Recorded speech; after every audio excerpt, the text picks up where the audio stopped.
Hi, I'm Joan Newcomb, and today's morning musings is Harmonize for Holiday Harmony. I'm doing a series of daily morning musings, and I'm using posts from my blog, Adventures in Density and Effort, as inspiration. Now, I wrote these posts a while back, and if I encounter something that is out of date, I will interrupt myself and give you the most recent information. If necessary, at the end, I will summarize the topic based on what's going on in the world today. Also, I have some special offers, so stay tuned to the very end to see what they are. Harmonize for Holiday Harmony. Last Monday was our island's annual Christmas sing-along at our local movie theater. It's a very hokey small town affair. Having lived here nearly 25 years, I have lots of lovely and uncomfortable memories of these sing-alongs. My earliest memory is my son Graham, who was then 4 or 5, wearing his cowboy boots, which he lived in during those years, and his Santa hat, which remained glued to his head from Thanksgiving through New Year's, and running and dancing up and down the theater aisles while everyone sang. He's now a 6'4" freshman at Vassar. And I'll have to say, actually, he's now 33 years old and living in Spain. My most recent memory back then is last year sitting by myself in a nearly empty theater, my heart full of loneliness and pain. A blizzard had snowed us all in, and my husband was stranded at his mother's in Bellevue, which is miles away on the mainland, and my kids at their dad's, and I was alone the full 7 days up to Christmas morning. I'd hiked 2 miles into town to participate in the caroling. This year was totally different. The place was packed, and my husband was by my side. That in itself was a Christmas miracle. He's a devout Buddhist, and he doesn't like to sing. While we were singing, I had a revelation which I'd like to share with you, something that may make it easier to get through the rest of the holidays and life. I like to sing alto. When I was 6 or 7, I joined our school choir and learned the harmonies to all the Christmas songs. What I felt was that it was okay to be different. I was the only American in class. We'd moved to England when I was 5, and I'm the only girl in my family. I have 3 brothers. Learning to harmonize, you sing a different tune than others are singing. You keep your musical line while others are singing the melody. Energetically, what this means is that you hold your own vibration at a different level than others. In a group, however, you're matching the music of others in your section. So you do have the strength and power of all those other altos, basses, tenors, sopranos, etc. to match. Alone, you learn to hold your own when others are singing their prevalent tune. By the time I'd left high school, I'd sung in school choirs in 4 countries. I'd learned to adapt to different cultures, make friends quickly, yet ready to let them go when my dad was stationed somewhere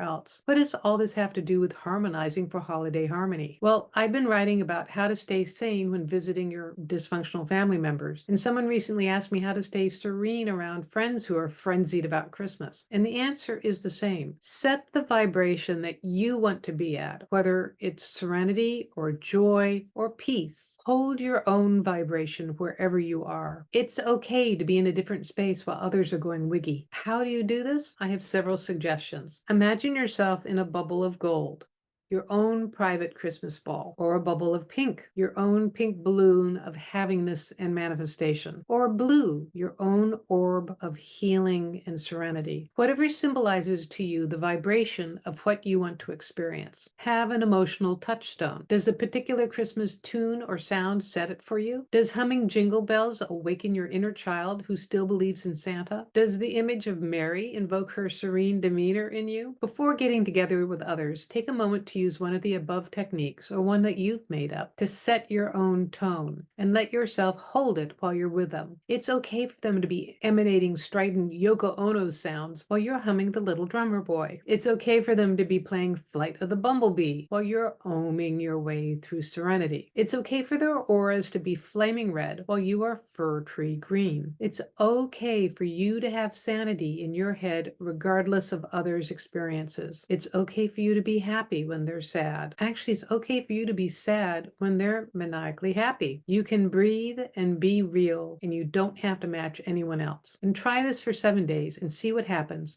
And let me know in the comments below. I love to read your comments. So I read that all through without correcting myself several times. I wanted to, but mainly to bring you up to date. I wrote this such a long time ago. The world has changed so much, and it doesn't matter whether it's the holiday time or any time of the year. We are all dealing with people who are experiencing the polarization in the world. There are people who are foaming at the mouth about the things going on in the news. I'm being affected by the news as well. And what you're doing here when you are holding your own vibration, your own frequency, is you're able to have your own inner serenity while other people are having their emotional reactions. It doesn't make you a bad person for not having an emotional experience over whatever is so painful or challenging or difficult. It helps you navigate life from consciousness as consciousness. Really, what the world needs is more people radiating serenity and harmony or peace or joy. We really need sanity amidst all this insanity. So if you like these videos, please click the like button and also subscribe. And that way you're telling the YouTube algorithm to share this more widely and get this information out to people who really need to hear it. If you want to have a free sample of one of my consciousness techniques, click on the link below to the Skybox technique. The Skybox technique will give you a consciousness perspective of what is going on in your world today. And if you want to know more about vibrations and frequencies, click on the link below to Manifesting Money and Miracles. It's my home studies course, which trains you on how to use specific frequencies to change the energy within you that then changes your external reality. And if you want to know more, go to my website, joan-newcomb.com. I do individual sessions where I take a look at the essence of who you are, you as consciousness, manifesting in this reality. I can answer any questions you have, whether it's about money, relationships, jobs. I also talk to dead people, and the sessions are recorded just for you. If you want to know how to do this for yourself, Manifesting Money and Miracles is a great preparation for my coaching special where I work with you one-on-one and I give you specific consciousness techniques for you to transform your life. So go to my website, joan-newcomb.com, and I'll see you tomorrow in another Morning Musings.